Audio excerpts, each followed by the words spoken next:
کا کام کوئی اور کر جائے گا، اس کا بیٹا بیج بوئے گا، اس کی بہو بیج بوئے گی، اس کی بیوی بیج بوئے گی، اس کے رشتہ دار بیج بوئیں گے، لیکن یاد رکھنا اگر دنیا کے اندر ہماری زندگی کا سورج غروب ہو گیا تو پھر نیکیوں کا بیج ہماری جگہ کوئی نہیں بو سکتا۔ اللہ رب العزت نے کبھی ماہ رمضان کی شکل میں، کبھی شب برات کی شکل میں، کبھی شب قدر کی شکل میں، کبھی اللہ اکبر ماہ شعبان کی شکل میں، کبھی لیلۃ البرات کی شکل میں، کبھی شب معراج کی شکل میں، کبھی لیلۃ الجمعہ کی شکل میں یہ حسین قیمتی لمحات ہمیں اس لیے عطا فرمائے ہیں کہ میرے بندے اگر تو گناہوں کے اندر ڈوب گیا ہے، یہ مخصوص راتیں تجھے دے رہا ہوں، مخصوص دن تجھے دے رہا ہوں، ان راتوں میں میری عبادت کر لے، ان دنوں میں میری عبادت کر کے مجھے راضی کر لے تاکہ میں تیری مغفرت کر دوں۔ اور پھر رمضان شریف کی تو بات ہی جدا ہے۔ ماہ رمضان تمام مہینوں کا سردار ہے۔ میرے آقا مصطفیٰ کریم رؤوف الرحیم صلی اللہ علیہ وسلم فرماتے ہیں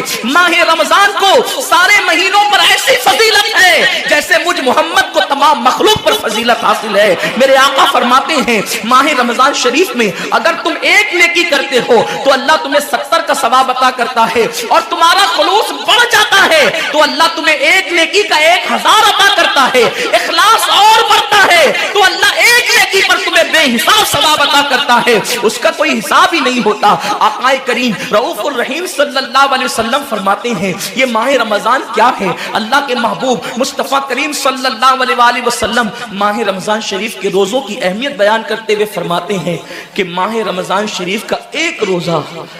اگر کوئی چھوڑ دے اور پھر ساری زندگی اس کے بدلے میں روزہ رکھے تو ساری زندگی کے روزے اس ایک ماہ رمضان کے روزے کے برابر نہیں ہو سکتے۔ یہ ماہ رمضان شریف کے روزے کو فضیلت حاصل ہے، اور اللہ کے حبیب صلی اللہ علیہ وسلم فرماتے ہیں جو ماہ رمضان شریف میں عبادت کر کے اپنی بخشش نہیں کروا سکتا، اپنی مغفرت نہیں کروا سکتا، پھر اس کو کبھی موقع نہیں ملتا کہ وہ اپنی مغفرت کا سامان کرے۔ آقا کریم صلی اللہ علیہ وسلم فرماتے ہیں کہ سال بھر تک ماہ رمضان شریف کے لیے جنت کو آراستہ کیا جاتا ہے، جنت کو سجایا جاتا ہے، جنت کو سنوارا جاتا ہے،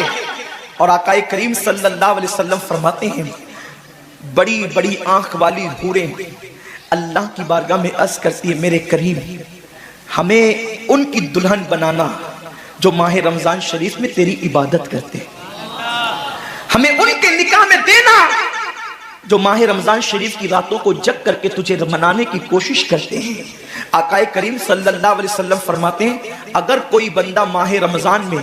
زنا سے بچے، شراب سے بچے، جھوٹ سے بچے، کسی کو تہمت لگانے سے بچے، اور ماہ رمضان شریف کا احترام کرتے ہوئے گناہوں سے بچے تو اللہ تبارک و تعالی ہر رات کے بدلے، رمضان شریف کی ہر رات کے بدلے 100 حوروں کے ساتھ اس کا نکاح فرمائے گا۔ یعنی 30 راتیں ہیں تو 100 حوروں کے ساتھ اس کا نکاح ہوگا۔ اور آقا کریم صلی اللہ علیہ وسلم فرماتے ہیں ماہ رمضان شریف کا احترام جو کرے اور احترام ماہ رمضان میں جو لغویات اور خرافات کو ترک کر دے، جو گناہوں کو چھوڑ دے، زنا کو، شراب کو، جھوٹ کو، بہتان تراشی کو چھوڑ دے، آقا فرماتے ہیں اس رمضان شریف کا احترام کرنے والے کے لیے اللہ نے جنت میں ایک ایسا محل بنایا ہے، اس محل کا حال یہ ہے کہ دنیا کے سارے اولین اور آخرین یعنی آدم سے لے کر آخری آنے والے تک، انسان تک، اگر سارے اس محل کے اندر داخل ہو جائے تو بھی اس محل کی اتنی ہی جگہ اس کا کام کوئی اور کر جائے گا، اس کا بیٹا بیج بوئے گا، اس کی بہو بیج بوئے گی، اس کی بیوی بیج بوئے گی، اس کے رشتہ دار بیج بوئیں گے، لیکن یاد رکھنا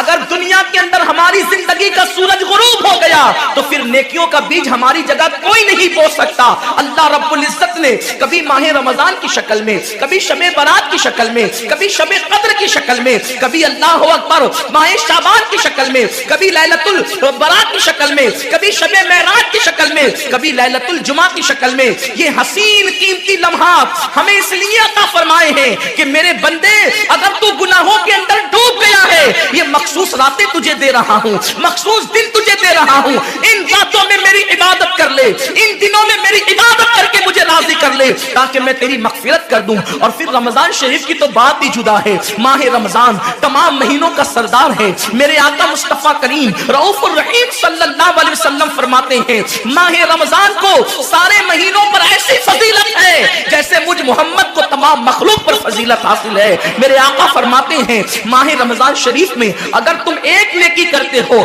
تو اللہ تمہیں 70 کا ثواب عطا کرتا ہے، اور تمہارا خلوص بڑھ جاتا ہے تو اللہ تمہیں ایک نیکی کا 1000 عطا کرتا ہے، اخلاص اور بڑھتا ہے تو اللہ ایک نیکی پر تمہیں بے حساب ثواب عطا کرتا ہے، اس کا کوئی حساب ہی نہیں ہوتا۔ آقا کریم رؤوف الرحیم صلی اللہ علیہ وسلم فرماتے ہیں یہ ماہ رمضان کیا ہے؟ اللہ کے محبوب مصطفیٰ کریم صلی اللہ علیہ وآلہ وسلم ماہ رمضان شریف کے روزوں کی اہمیت بیان کرتے ہوئے فرماتے ہیں کہ ماہ رمضان شریف کا ایک روزہ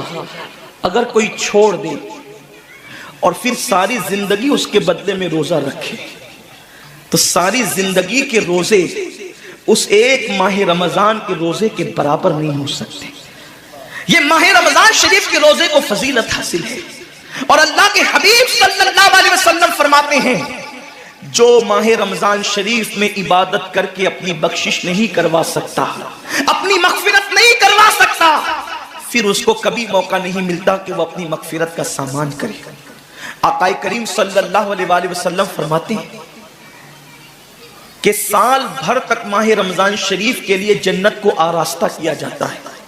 جنت کو سجایا جاتا ہے، جنت کو سنوارا جاتا ہے، اور آقا کریم صلی اللہ علیہ وسلم فرماتے ہیں بڑی بڑی آنکھ والی حوریں اللہ کی بارگاہ میں عرض کرتی ہے میرے کریم ہمیں ان کی دلہن بنانا جو ماہ رمضان شریف میں تیری عبادت کرتے ہیں، ہمیں ان کے نکاح میں دینا جو ماہ رمضان شریف کی راتوں کو جگ کر کے تجھے منانے کی کوشش کرتے ہیں۔ آقا کریم صلی اللہ علیہ وسلم فرماتے ہیں اگر کوئی بندہ ماہ رمضان میں زنا سے بچے، شراب سے بچے، جھوٹ سے بچے، کسی کو تہمت لگانے سے بچے، اور ماہ رمضان شریف کا احترام کرتے ہوئے گناہوں سے بچے تو اللہ تبارک و تعالی ہر رات کے بدلے، رمضان شریف کی ہر رات کے بدلے 100 حوروں کے ساتھ اس کا نکاح فرمائے گا۔ یعنی 30 راتیں ہیں تو 100 حوروں کے ساتھ اس کا نکاح ہوگا۔